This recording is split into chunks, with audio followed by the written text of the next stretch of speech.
Hello, everyone, and thank you for joining us today. My name is Kimberly Weisul, and I'm an editor-at-large at Inc. I'll be your moderator for today's National Small Business Town Hall, the second in a series of weekly town halls designed to get small business owners through the current coronavirus crisis. At Inc., we are always looking for ways to support entrepreneurs, and one way we've been doing that is with our ongoing coverage of the stimulus package and what it means to business owners. I'm so pleased that today we're partnering with another champion of small business, the U.S. Chamber of Commerce. I'll be joined by Neil Bradley, the Executive Vice President and Chief Policy Officer at the Chamber. We'll be speaking about updates and new guidance relating to the relief bill passed last week. We'll also be taking your questions, and I'll be introducing a panel of experts to answer them. For those of you who are not familiar with Neil Bradley, he has over 2 decades of experience working directly with high-level policymakers. At the Chamber, as the Executive Vice President and Chief Policy Officer, he is responsible for aligning the Chamber's overall policy priorities and advocacy efforts. Welcome, Neil. Neil. Good morning, Kimberly. It's great to be with you. Thank you for joining us. So, Neil, there have been lots of changes since we spoke about this legislation like just a week ago. It's a little insane. The bill actually passed about a half hour after we finished last week, and we have new guidance from Treasury last night. Before we get to those changes, for people who might be joining us for the first time or just coming up to speed on this, can you sum up the Paycheck Protection Program in just a few sentences? Absolutely. So this is the marquee program that's available to small businesses, generally those under 500 employees, sole proprietors, the self-employed, and independent contractors. It's $350 billion in loans designed to help you cover payroll for 8 weeks. And importantly, the loan can be forgiven. If small businesses keep their employee headcount, keep paying their employees, the loan converts into a grant this summer. So what are the changes in the guidance? For those who have been following along, what are the biggest changes that we have now in the way this bill will be rolled out from a week ago? Well, so now we know the rollout schedule. Beginning this morning, small businesses and sole proprietors could begin the process of applying with their local lenders. We know which lenders are qualified. In general, FDIC insured institutions and insured credit unions are able to offer these loans. You're going to want to check with your local lender to see if they're participating in the program. We also know the terms of the loan. For example, it's a 2-year loan with a 1% interest rate. We also know some of the parameters around the uses of funds. We had some idea of that a week ago and even midweek, but it's changed a little bit. So for example, you're required to use 75% of the loan proceeds for forgiveness to pay payroll, and you're reduced in the amount that you can use for rent or utilities or mortgage interest tied to your business. So these are some of the changes we've seen, including some that were just happening as of last night. I want to flag one more for you too. A lot of folks have wondered, what kind of paperwork do I need? The first thing you need is you got to download the application. You can do that at treasury.gov and you can see what you need, but you're also going to have to verify your payroll amounts, what you were paying your employees last year. And we worked really hard with the administration to try to simplify that for small businesses. So if you have tax records, those work. If you have other statements, maybe you use a payroll processor to do your small business's payroll, you ought to be able to use those documents to help you get that loan from your lender. Now, as you said, the guidance has been shifting a little bit. We originally thought that the interest rate was going to be less than 4%, which it is. Then we thought it was 0.5%. Now we're at 1%. Can this change again? Like the guidance that we have now, how fixed do we believe it is? Well, so in Washington legalese terms, it's an interim final regulation, which means it's not a final regulation. And so there is the possibility that it'll change again. Listen, I think in our conversations with the SBA and Treasury, the terms that you get on this loan, you get a loan today or next week, those terms, they're not going to change them on. They can't do that. What they're really focused about doing is there's been a lot of questions about eligibility. If you have affiliations, for example, and there are all these rules about if you're an affiliated business or if you have venture capital money, they're going to keep addressing those. The most likely scenario is that it expands the pool of eligible borrowers. Got it. So one of the changes that we've seen, or the clarifications, has to do with the term of the loan, right? We thought it could be as long as 10 years. Now we're talking 2. If you do have to pay the loan back, that could be a kind of short time, especially because we don't know how long it will take for these businesses to get up and running again. So do you think that that is going to change the willingness of business owners to take out these loans? And should they be thinking about them differently? Well, I think you should definitely take that into consideration. The small businesses that we've talked to so far are really focused on being able to use this loan to pay their employees. And if that's what you're using the loan proceeds for, then you have a high likelihood of giving all or a big majority of that loan forgiven. And so in that respect, as long as you have some sense of how you're going to be using the loan proceeds, that you'll meet the requirements for forgiveness, you may be less concerned about the 2-year term. Okay. And the possible allowed uses to get forgiveness are the same, right? But in terms of you want most of it to be for payroll. But what about uses outside of that? It seems like there's been a few changes. Yeah, so when we originally saw the legislation, it was clear what they wanted borrowers to use it for, but we understood that borrowers may face differing situations in your small business, and you may have to adjust for that. And if you used it for something else, you just simply wouldn't have the loan forgiven. You just have to pay it back. Now, you're going to want to pay close attention to what you agree to in this loan form, and that is that you don't use the loan for unauthorized purposes. Not exactly clear how that's going to be enforced and what all that would mean, but they're definitely sending a warning shot that if you use the loan proceeds for something outside of payroll, utilities, interest, rent, etc., that you could be putting yourself in jeopardy. So you definitely want to stop and think about, how am I going to use these loan proceeds? And your safest position will be using these loan proceeds to pay payroll, and then followed by things like utilities, rent, and mortgage interest. So you just mentioned a minute ago that the further guidance may expand eligibility in some ways. It seems like we've also had a few changes about if your business is owned or partly owned by someone who's not a U.S. citizen. So what does this mean for those businesses, and especially their employees who still do reside in the U.S. and need this protection, perhaps? So this was a good change that happened over the course of the week. In the initial guidance and the initial application, if there was an owner of the small business who owned more than 20%, who wasn't a U.S. citizen or resident, the entire business became disqualified, even if all the employees are here in America.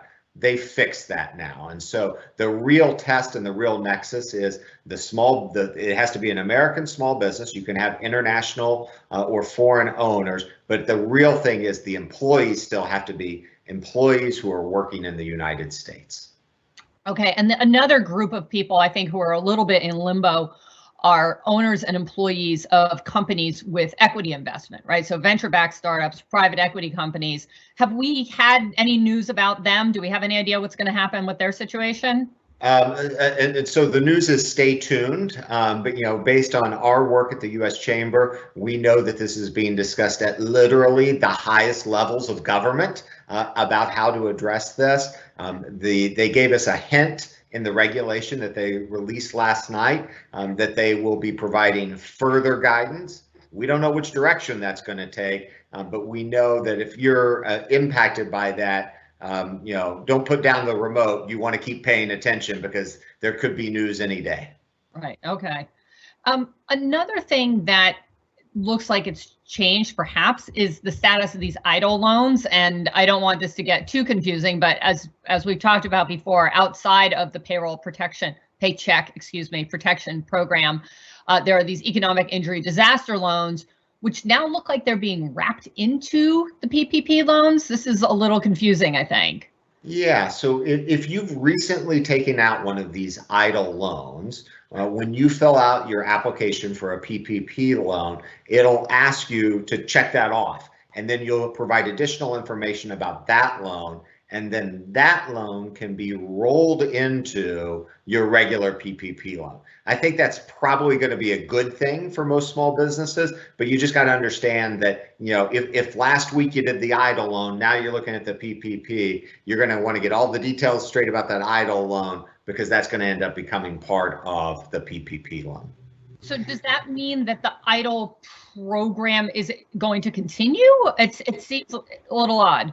So Sorry. there are folks who, a couple things, right? So there are some entities that are eligible for EIDL loans that might not be eligible for a PPP loan. And two, to the extent that you're thinking about, I'm looking at the PPP loan and I'm looking at how you can use the money, and it just doesn't match up with my business's needs, right? Like my expenses aren't tied into payroll. My expenses really aren't. The things that I need to pay to survive aren't tied to that. You might then look at an EIDL loan because there are just fewer restrictions there. Okay, got it. But you have to pay it back. Yeah. I want to ask you a couple of questions that I know we covered a bit in the first town hall, but we continue to get these questions at Inc. One is, if I have already laid people off, what is my situation? Can I use a paycheck protection loan to help me bring them back? I think a lot of people are caught in that limbo right now. Yes, and that is the intention. I was on a webinar with some of the senators who put this together, and they explicitly addressed this. They said, our goal is to get you to bring those employees back. And someone said, well, but I'm not open yet. You want me to bring back employees and pay them when I'm not open yet? And the answer is yes, that's exactly what they intended for you to do. Their goal in this was to keep employees connected to the small businesses so that when we get through this, it's much easier to reopen, et cetera, and so that employees are supported. So that's their intention with this program. Yeah. So we're going to be talking to Greg about this, Dan about this in a minute, but what, as a small business owner, am I likely to encounter when I go to my bank? I mean, we've heard stories of people being given a very simple application, being told to sign it, and that'll be submitted as soon as possible. We've also heard people go to their banks and the banks have no idea what's going on. So how can people navigate this? Well, I guess the first thing is we all have to have a bit of patience. As you pointed out when we opened, this was when we got together at this time last week, this program hadn't even been passed by Congress yet. So since then, it's been passed by Congress, signed into law, and is now being implemented. And, I think like the other panelists, I was up at 11 o'clock last night reading the new 30-page regulation and the new forms. And so your bankers were having to do the same thing. And by the way, they have these they got to update the computer programs, and everything that you see on the front end as a small business, you got to understand there's a huge back end operation where they got to communicate that back to the federal government. They got to get these loan numbers. And so we all want it to move fast, but it's just going to take a little time as we work through this. I'll tell you, the thing I've been pleased about is the lending institutions that we're talking to are really stepping up and figuring out how they can do it particularly for their clients, and then new clients, new small businesses, as quickly as possible. But there's a lot to work through here. Yeah, right. I think that's the understatement of the day there. We've talked a little bit about the speculation that as big a program as this is, it could be too little, too late. You've done some research on this. Let's start with the potentially too little. I mean, it's $349 billion. Do people need to rush to do this, just, regardless of their own economic situation? Is this possibly going to run out? It's possible. And so 350, they didn't just pick that number out of thin air. It's actually equal to 6 weeks of payroll for every small business, fewer than 500 in America. Now, we also have to add in their independent contractors and some nonprofits. And now, as we talked about a minute ago, rolling over those EIDL loans. And so even at 350, it wouldn't have covered everyone for the full 2.5 months of borrowing. And so there's some concern. I mean, we just got numbers right before we started this webinar that they've already had $889 million worth of loan applications come in today.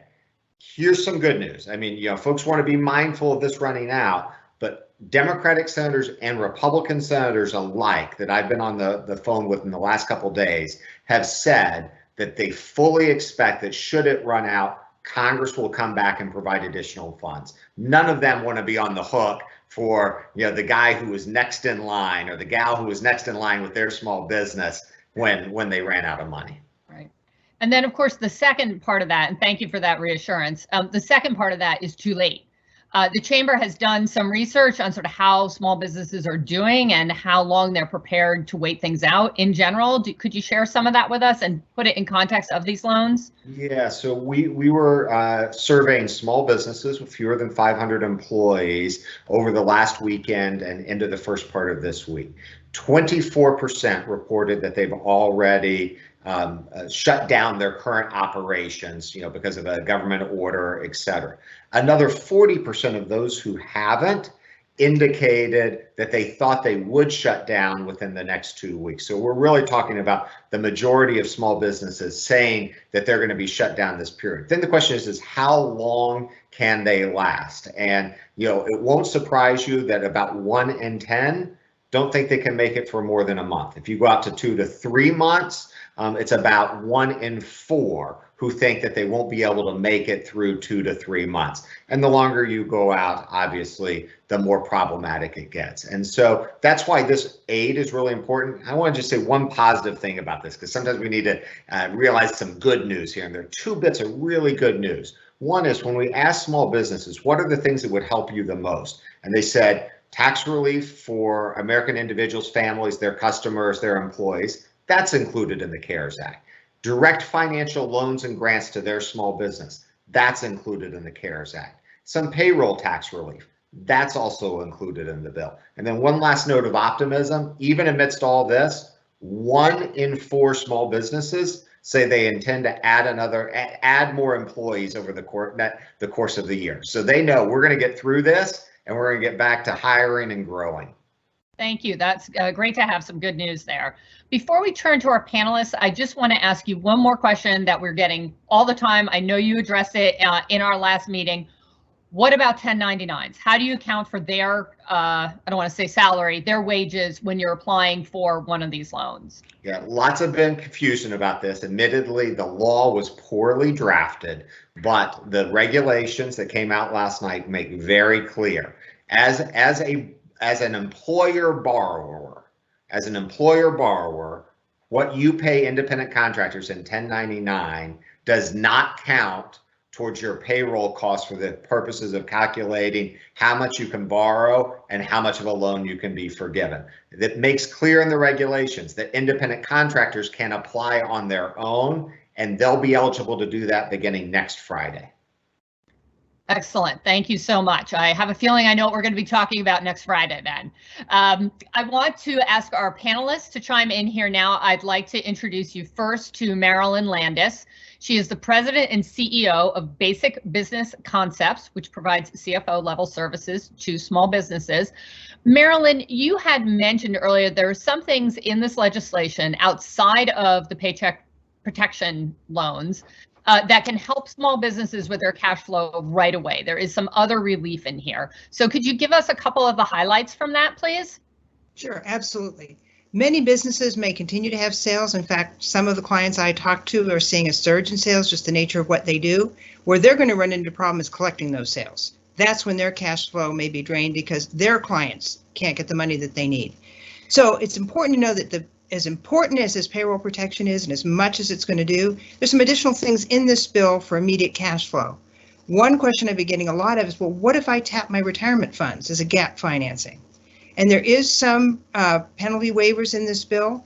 The suggestion I would have is go to the last statement you got from whoever's taking care of your retirement plans for you, call their customer service number and ask them the particulars for your particular plan and how that works before you just do the withdrawal. But there is some immediate cash flow for folks there that they can bridge until the money comes through from the loans they're applying for. The other thing is the employer portion of the Social Security tax for payroll. You get to keep that. And the payroll companies right now are scrambling to get all their software so they can do that. That's about 6.5% of what you would normally pay is the employer portion of your tax. You will have to pay that back, but half of it does not have to be paid back until December 31st of 2021. The rest of it December 31st of 2022. So that's a little bit of immediate cash you can get. The other thing is take a look at what your states are requesting and requiring in some cases. Many of them have got pronouncements now that they're saying that landlords and lenders are going to be required to give a 90-day grace period for payments, that they cannot do evictions and subject penalties. That saves your cash if you get that 90-day grace period. The other thing is, if you are an existing SBA borrower, get a hold of your loan officer immediately. This bill authorized, prior to this bill, even a 6-month payment deferment. So the SBA is actually making that payment for you. So that money isn't sitting out at the end that you're going to have to pay it. So that's out there. They're doing bulk deferments for those. So get a hold of your lender. That could give you some relief of anxiety. Second, as Neil alluded to, part 2 of this protection plan will be available next Friday. So for any employers who have independent contractors that are critical for you and you're worried that they are going to be in trouble, encourage them to start looking for that to come out April 10th. They'll get some money from that. They can then perhaps be a little more flexible with you and requiring payment from you immediately. Lastly, there are some refunds on some prior taxes. It's not an immediate fix, but it's something to look into. There's going to be some payroll tax credits, in some cases qualifying up to $5,000 per employee. There's some conflict between that and the Paycheck loan, but it's there. There's some loss carrybacks. So if you've had losses, you can go back and get refunds. And the expensing of improvements in some cases are significant. So there's a lot there. And for nonprofits, they've expanded what they can do. There's some beneficial treatment for donors. So these are all things that you should be exploring in addition to, or if you are not immediately at an employer with enough employees to make the Paycheck program your cash flow source. Great. Thank you, Marilyn. That's all great advice. We all like to hear about how we can keep more money that we have or get more in the door. So thank you so much. I'd like to turn next to Dan Martini. He is the Vice President of Congressional Relations and Public Policy at the American Bankers Association. Thank you for joining us.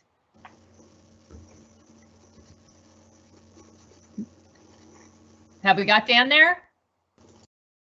Dan, you have to unmute your mic.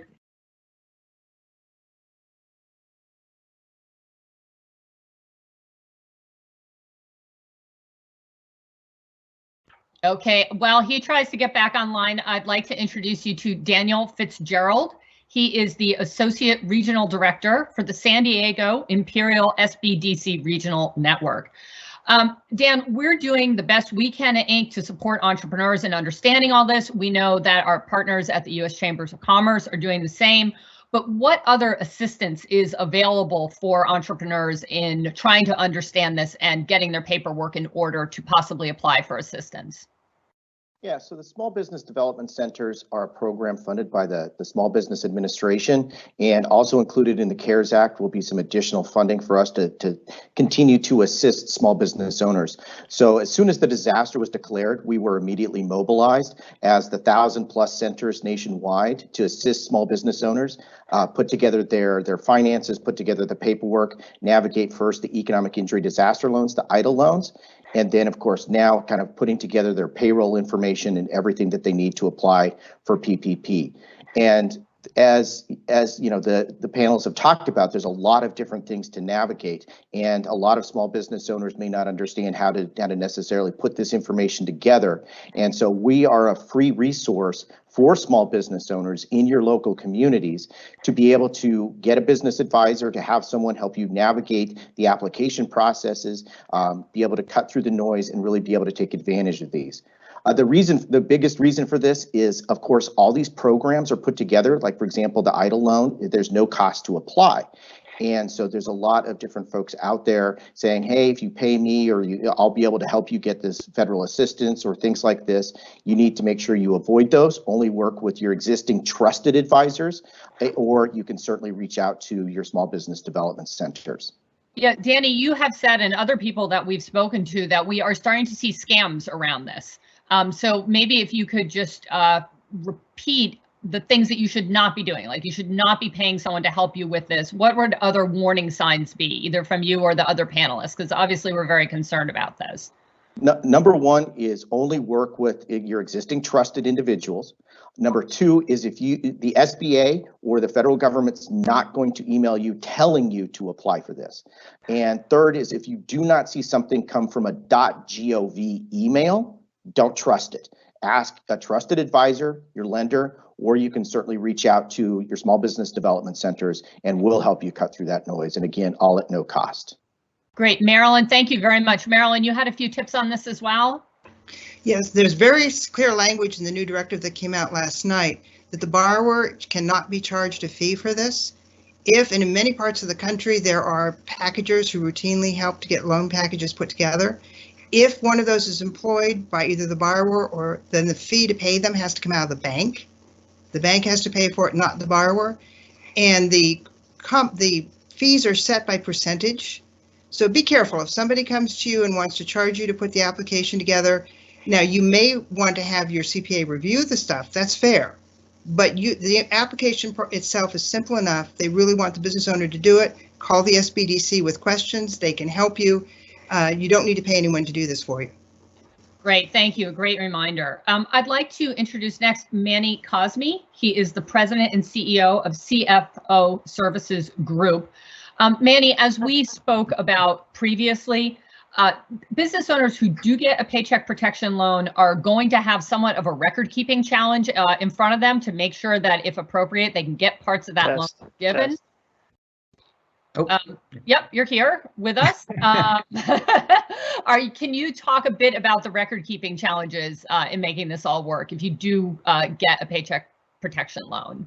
Yeah, thanks. So I know a lot of people are just interested in getting their loans right now and getting their applications in the door, but we have to think about the back end of that. So once you get the money, how are you going to account for all of that, all of those dollars that you spent? So as Neil mentioned, and we all know about the Paycheck Protection Program loan, there are very specific requirements that you have to meet. You can only spend it on certain things.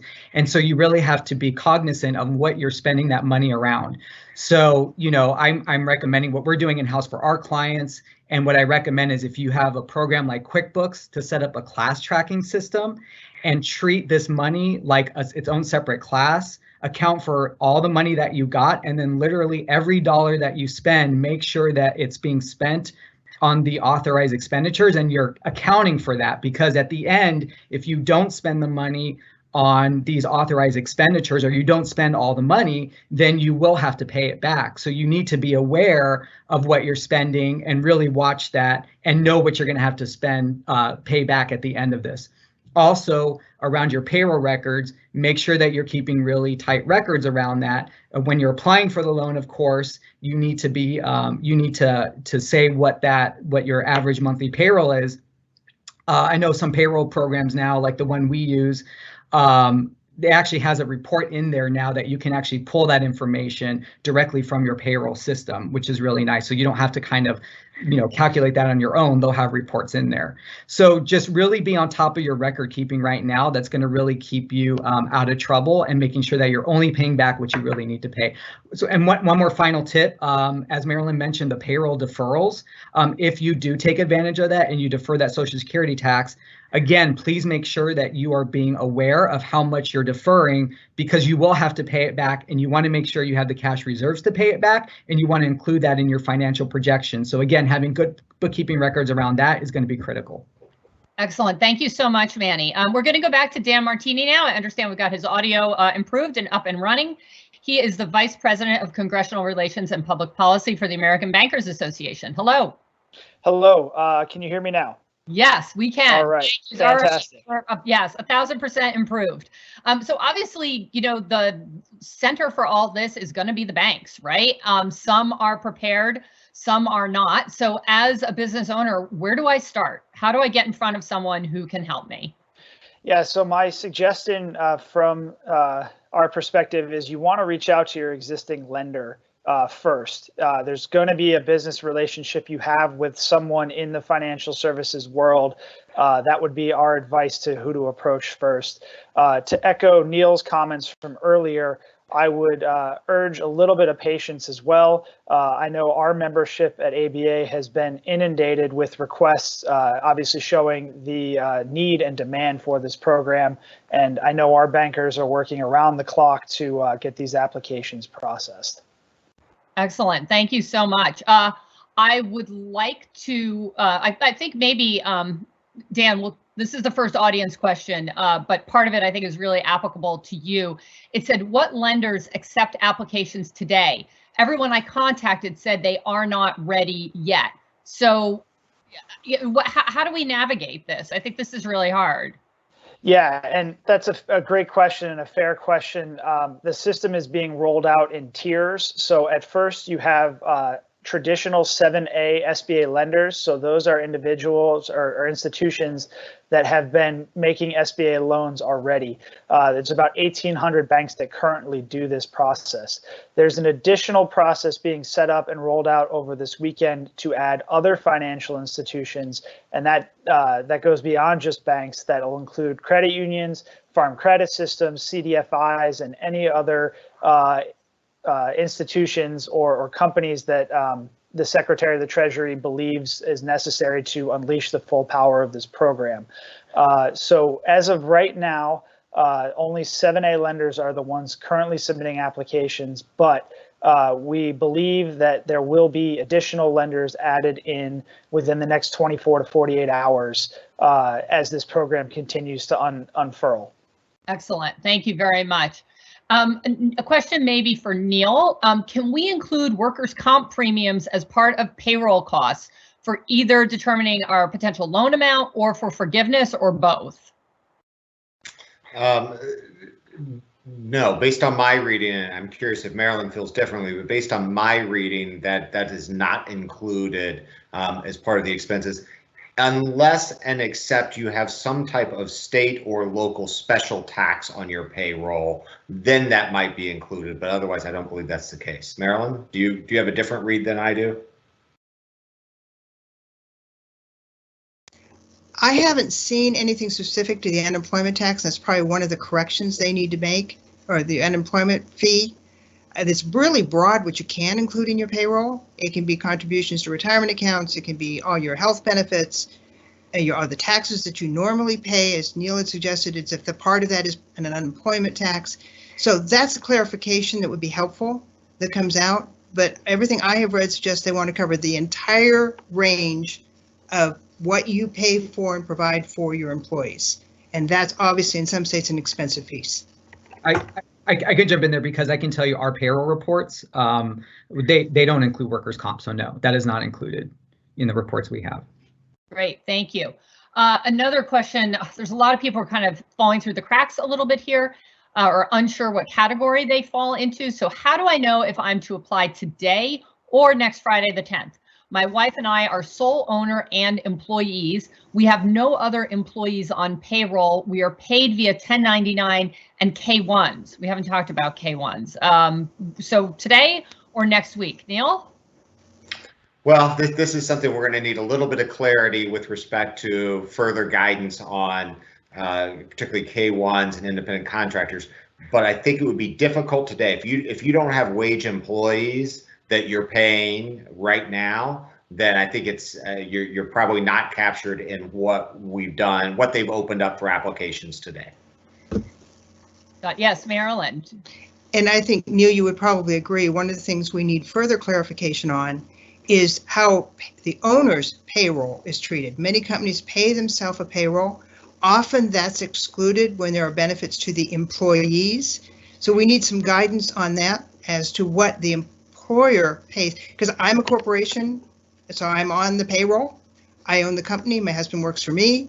He's on the payroll, but sometimes there are exclusions for that, and we need some guidance from the SBA on that. That's exactly right. Yeah. Dan, maybe you know the answer to this question. Does the loan application have to be filed in person or can it be done online? Yeah, that's a great question, and obviously one that's very important right now as we're all practicing social distancing to try to help treat this pandemic. The form can be submitted online to your lender via email. Would probably be the easiest way, although I've heard that some of our memberships are trying to set up a more automated process. As of right now, I would encourage you again to go to your existing lender and contact them with that relationship that you have. Awesome, thank you. This question comes from someone who just started their business in 2020. They only have payroll records, so no past tax records. Is that going to hurt their eligibility? Neil? Should not hurt your eligibility. You're going to be one of the exceptions for the purposes of counting your average payroll. It's important that you were in existence before February 15th. But clearly this individual was before February 15th of this year. So your average is going to be based off the January and February payrolls that you had. And one of the important clarifications that was done in the regulation and the guidance last night was the ability to use non-tax records for some of those payroll expense verifications. Excellent, thank you. This is related to a question that we've also seen a couple times at Inc. about businesses that have recently expanded. So this one says, we're a small business that made a big expansion in February, essentially doubling our payroll effective March 1st, 2020. Are we limited to payroll records from 2019, or can our current payroll situation be the basis for a loan? How do we look at that, Neil? I've heard a lot of iterations of this, including businesses that grew a lot over the course of 2019. So they started small in 2019, but they ended large, or they added in 20. This is one where we flagged that we're going to need better guidance. The way it's drafted is you're looking at a 2019 average, unless you can avail yourself of an exception of having not been around or being a seasonal employer. We know what their goal is. Their goal is to be able to keep those folks that they added in February on the payroll. We're just gonna have to figure out a way for them to modify those calculations to do that. With that we don't have clarity on yet. Yeah, Marilyn, other advice for companies that have recently expanded or their size has changed for other reasons? Well, the flip side of that is if they have declined in employees, maybe their business went up, but they've had less employees. So they could qualify for a much larger loan. Keep in mind the wording says this is the maximum loan amount. They don't have to take the maximum. So they really ought to look at the employees they have now, because they're going to be judged against keeping the employees. So they don't want to claim more than they have and incur that risk. Great, thank you very much. I've got another question here about headcount. Again, we're getting these kinds of questions at Inc. quite frequently. So in order to get forgiveness, you need to be spending the same amount within 25% on salaries for people. Do they need to be the same people? If you had 50 people going into this, 10 leave and you hire 10 new ones, is that okay? Also, what if people voluntarily leave and you haven't replaced that headcount? Neil, what do we know about this? Well, I don't expect that they're going to do employee by employee tracking. We do know that there is turnover.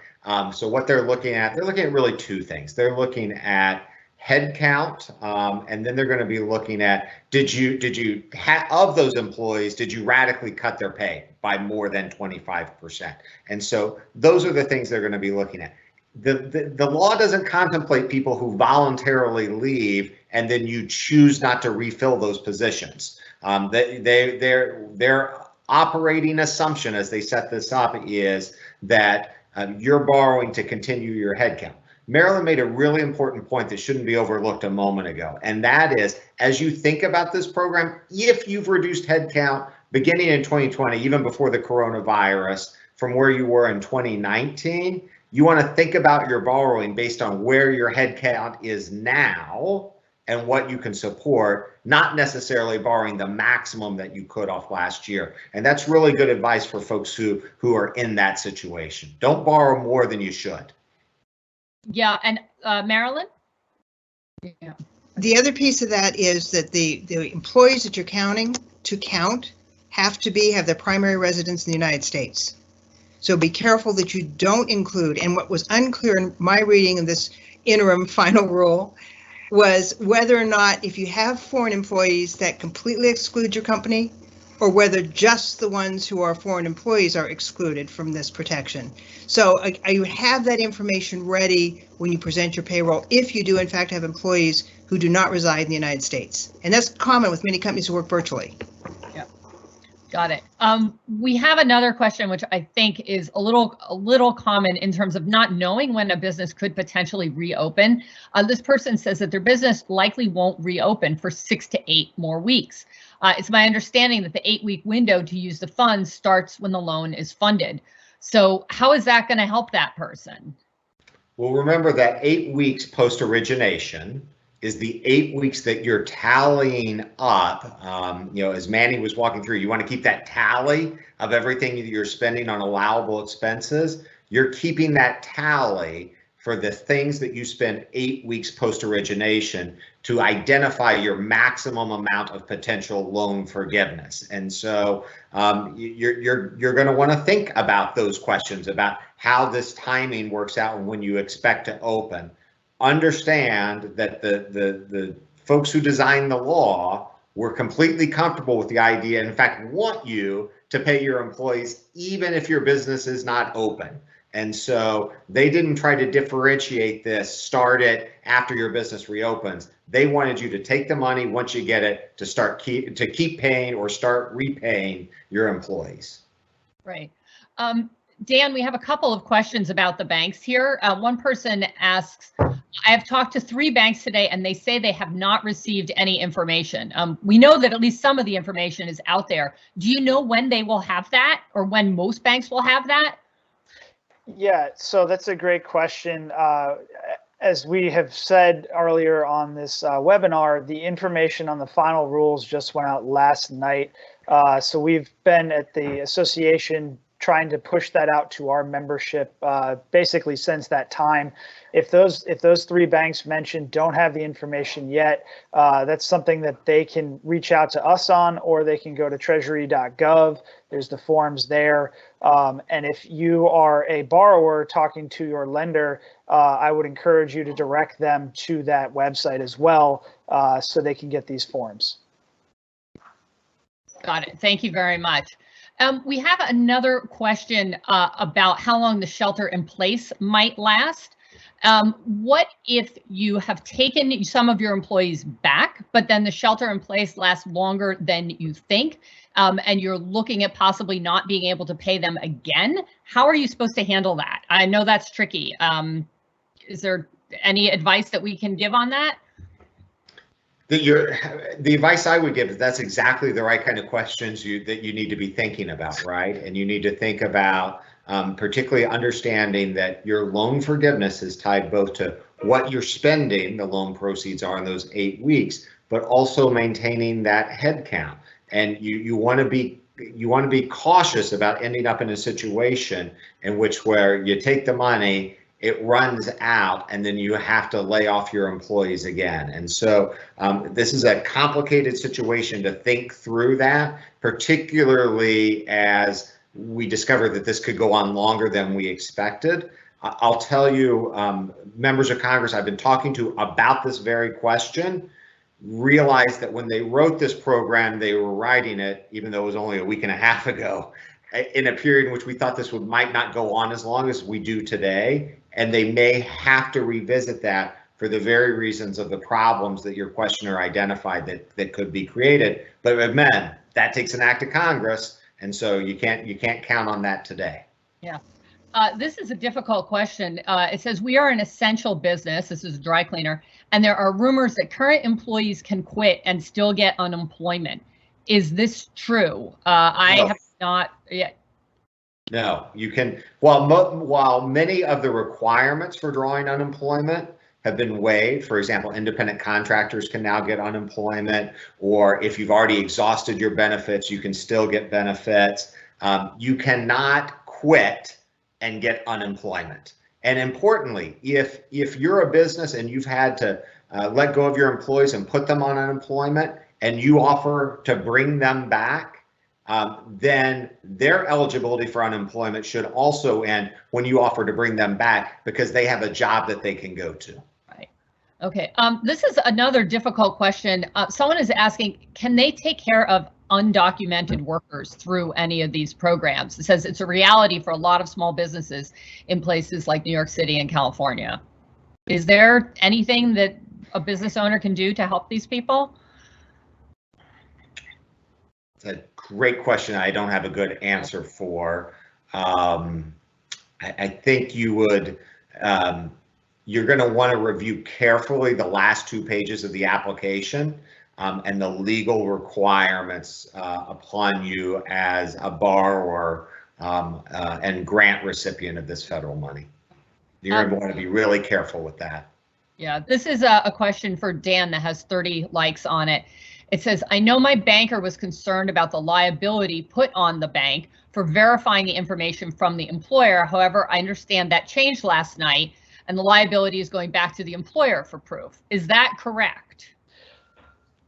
Yeah, so my understanding of the interim final rule last night is that the borrower will certify and on the document on the application that they have met the criteria to qualify for a PPP loan. So in terms of liability, it's just related to making sure that your paperwork is in order, and I can defer to some of the other experts on that about what sort of requirements or documents they need to have. But the forms listed, or the documents listed on the borrower form, are those that your bank will be looking for. Okay, Marilyn, do you have anything to add on that? Yeah, what is different with this than most small business borrowers are used to? Usually they're used to submitting all their information and the bank is making a determination. Whether they like it or not, that's what's happening. This time, they are certifying. They are taking responsibility that what they're saying is accurate. And if they read the form carefully, as was previously suggested, Neil had said there's places on there that said, and if you are misrepresenting information, this is going to be treated as fraud. So there's a real onus on the borrower to make sure they're providing the correct information. Got it. Actually, yes, Dan? Yeah, and my understanding of the reason this program was set up in such this way is because a lot of that back end check that the lenders normally do through the SBA program takes a lot of time. So by moving this process and doing the certification up front, it should make this process a lot faster to get the funds to the borrower. Excellent. Thank you very much. We have had some questions sort of from our newer startup community. Here is one that sounds like these people are in a tough spot. We are a startup that just launched before the pandemic.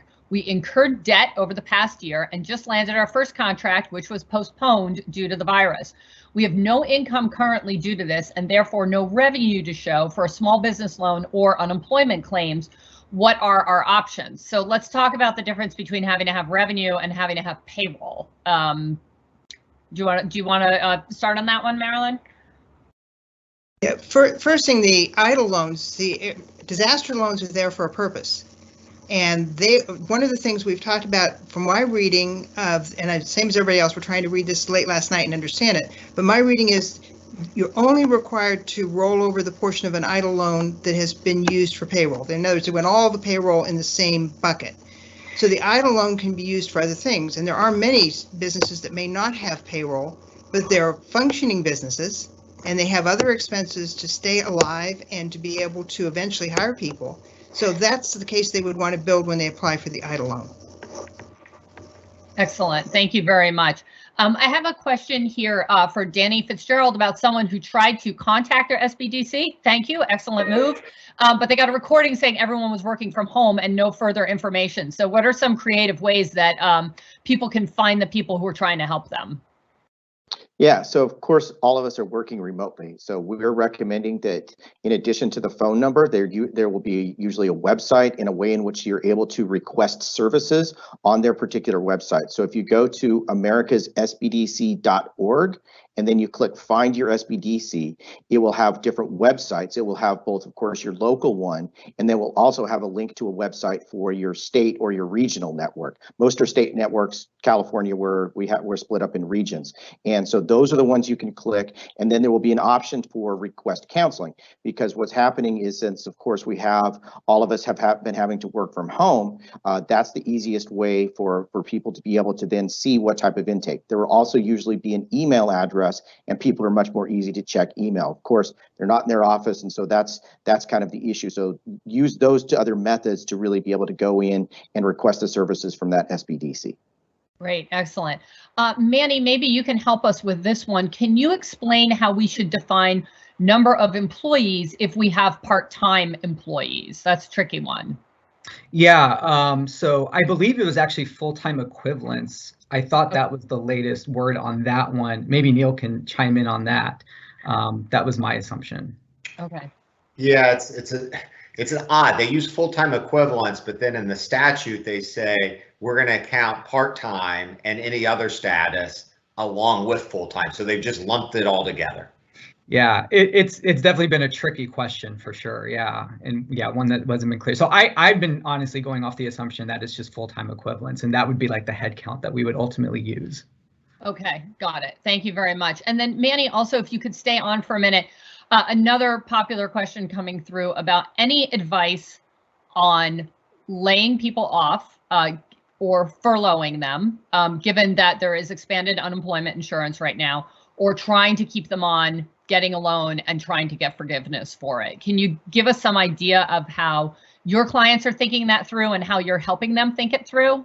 Yeah, no, that's a great question. So kind of, what we do is we do bookkeeping and CFO strategy work. And so I've talked to pretty much all our clients at this point, and just kind of helping them think through strategies on what to do with their employees right now. So before you lay them off, putting them to work, especially now with the PPP loan, I think one thing that's important for people to be cognizant of is that this is really just a Band-Aid to a major issue. We have money for 8 weeks, and then there's nothing at this point. I know there's talk of maybe some more money, but at this point we have 8 weeks, and then that's it. Money runs out again. We don't know how long this is going to last. So what I'm working with my clients on is trying to pivot right now and create new revenue streams. And it's really about diversifying revenue as much as you possibly can right now so that you can develop new products and services that you can start making money off of. And so what I'm recommending is you use those employees that you're paying now to try to develop something new. And we think of diversification of revenue, it's along 3 channels. It's what I sell, who I sell it to, and how I sell it. So it's product and service line, it's my customer base, and it's also how I deliver. And how I deliver is becoming really important. Do I deliver in person, groups, online, et cetera? So use those employees, don't lay them off. Use them to develop something new over the 8 weeks that you have, because you may have to develop a new revenue stream to get past this ultimately. Great, thank you. That's good advice. Neil, a question for you about the use of the Paycheck Protection Program loans. Can you use those to pay new hires or to increase pay? Or is it only for keeping at the level that you were at before this happened? So there's no restrictions on saying that this employee is grandfathered and you can pay them and this one's new. No, they're looking at employees, and I'm sure we would all be very happy if folks are adding employees and using this, and the payroll will count and the head count will count towards your loan forgiveness. So that's great news that we got small businesses who are in that situation. Excellent. This person laid off a couple of employees on January 24th, 2020, and they say this situation was unrelated to the pandemic. They finished paying them on February 15th. Do they count in the payroll head count? So they were laid off, but they were still paid. Do they count? Neil, Marilyn, do we know? Boy, that's one I would really want to begin parsing with the reg. I don't know the answer to that off the top of my head, and I'd want to really parse that out. Yeah, Marilyn, can you talk to us a bit about the kinds of things that local development agencies are doing to help small business owners and what business owners should be looking for from them? Well, the local economic development agencies know their region.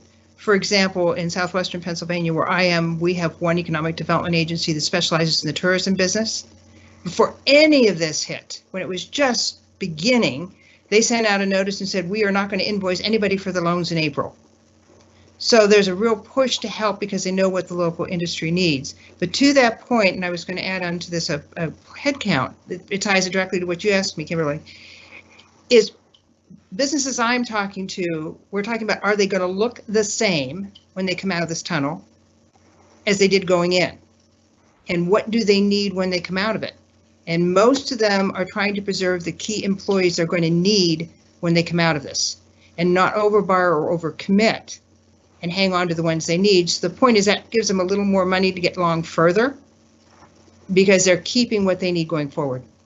Excellent. So I think that we have time for one last question here, which has been very popular. And I think both Marilyn and Neil, but of course anyone else is welcome to chime in.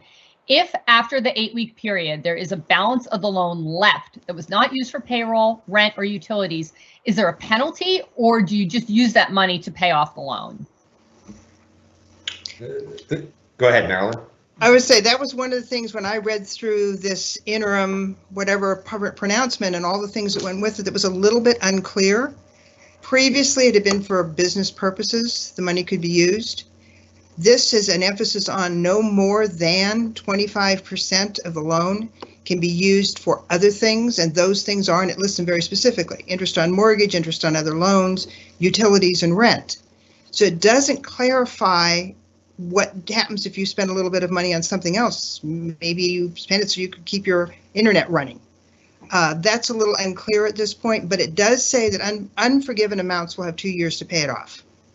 Yeah, I think the right way to think about this is that, remember, you're qualifying for an amount of forgiveness against your loan. And then if you have a part that's not forgiven because it wasn't used for payroll or those utilities or that rent, then you owe that back. And businesses that are operating in good faith are going to be in a good position. If you decide to take the money and the day after you get the loan, you don't spend it on your employees, you don't spend it on utilities, you don't spend it on rent, you could be in real trouble. So don't do that. Use it for the intended purposes.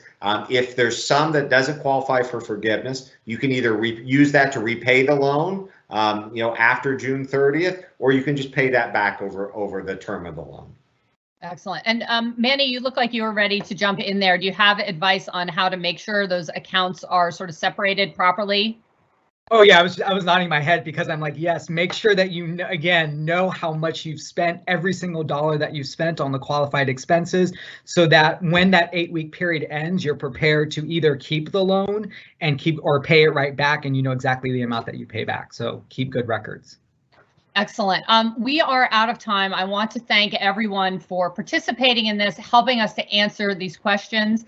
We received about 2,400, but luckily we had a moderator helping us float the most asked ones to the top. So hopefully we're able to answer your question or something related, even if we didn't get through all of them.